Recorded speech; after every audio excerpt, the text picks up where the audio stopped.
तत्रा पश्य स्थितान् पार्थः पितॄनदपितामहान् आचार्यान् मातुलान् भ्रातॄन् पुत्रान् पौत्रान् सखींस्तथा श्वशुरान् शुक्रुदशैव சேனையோருபயோரபி.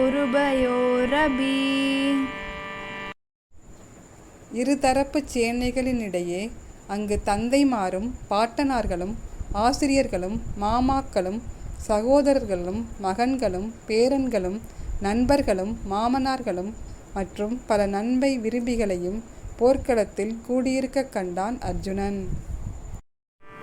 தான் சமீக்ஷய ச கௌந்தேயः सर्वान् बन्धुनवस्थितान् कृपया परयाविष्टः விஷீதன்னிதமப்ரவீத். கூடியிருந்த அந்த அனைத்து உறவினர்களையும் நன்கு பார்த்த குந்தியின் மகனான அந்த அர்ஜுனன் மிகுந்த இரக்கத்தோடு கூடியவனாக வருத்தம் கொண்டு இதை பேசலுற்றார்.